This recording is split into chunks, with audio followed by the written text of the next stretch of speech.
Air India Boeing flight Ahmedabad నుంచి London వెళ్ళడానికి takeoff అయిన 30 సెకండ్లలోనే ఎగరలేక మెడికల్ కాలేజ్ మెస్ మీద కుప్పకూలిపోయింది.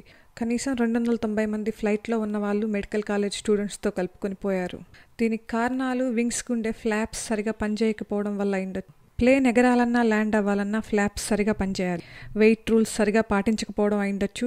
ఎప్పుడు లగేజ్ బ్యాగ్స్ వెయిట్ చెక్ చేస్తారు కానీ క్యాబిన్ బ్యాగ్ వెయిట్ సరిగా పట్టించుకోరు. మూడోది ఇంజిన్ ఇష్యూస్ అయిండొచ్చు. ఆయిల్ కంటామినేట్ అయినా ఇంజిన్ ఇష్యూస్ వస్తాయి. బేసిక్గా ఎయిర్ క్రాఫ్ట్స్లో 2 మోడల్స్ ఉంటాయి, బోయింగ్ అండ్ ఎయిర్ బస్ అని. బోయింగ్ అమెరికా వాడిది, ఎయిర్ బస్ అనేది యూరప్ వాడిది. బోయింగ్ అంటే లెస్ ఆటోమేటెడ్, పైలట్ రోల్ ఎక్కువగా ఉంటుంది. ఎయిర్ బస్ అంటే ఫుల్లీ ఆటోమేటెడ్, పైలట్ రోల్ చాలా తక్కువగా ఉంటుంది.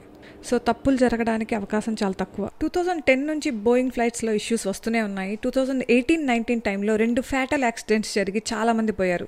బోయింగ్ ఫ్లైట్స్లో ఉండే కొన్ని డిజైన్ ఇష్యూస్, సాఫ్ట్వేర్ ఇష్యూస్ వల్ల ఎక్కువగా ఈ ఫ్యాటల్ యాక్సిడెంట్స్ జరుగుతున్నాయని వీటిని కొద్ది రోజులు గ్రౌండ్ చేశారు. ఆల్మోస్ట్ 18 months పాటు వీటిని ఎగరనివ్వలేదు. మళ్ళీ 2020లో వీళ్ళు ఎగరడానికి పర్మిషన్ తీసుకున్నారు, ఇష్యూస్ అన్ని ఫిక్స్ చేశామని చెప్పి. 2024లో కూడా మళ్ళీ బోయింగ్ ఫ్లైట్స్ రూల్స్ విషయంలో ఇవి నడపకూడదు అని ఒక రూల్స్ వచ్చింది.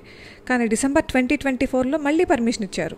బోయింగ్ 737, 777, 787 సిరీస్ ఉన్న ఫ్లైట్స్ ఎక్కువగా క్రాష్ అయ్యాయి, చాలా మంది పోయారు. నెట్ఫ్లిక్స్లో దీని మీద సిరీస్ కూడా ఉంది. ఏదో ప్రాబ్లం ఉన్నా మేనేజ్ చేసి నడుపుతున్నారు, వేల కోట్లు చేసే ఫ్లైట్స్ నష్టపోకుండా అని. ఏదేమైనా బ్లాక్ బాక్స్ దొరకగానే దాని ఇన్ఫర్మేషన్ మనకు హెల్ప్ అవుతుంది. ఎందుకంటే బ్లాక్ బాక్స్ ప్రతి డేటా సేవ్ చేస్తుంది, వాళ్ళ కన్వర్జేషన్స్తో సహా.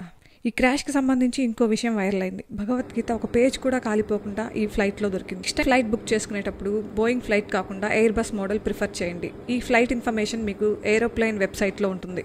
మరిన్ని ఇన్ఫర్మేటివ్ వీడియోస్ కోసం ఛానల్ని లైక్ చేసి సబ్స్క్రైబ్ చేసుకోండి. మీ ఒపీనియన్ని కామెంట్స్ రూపంలో చెప్పండి.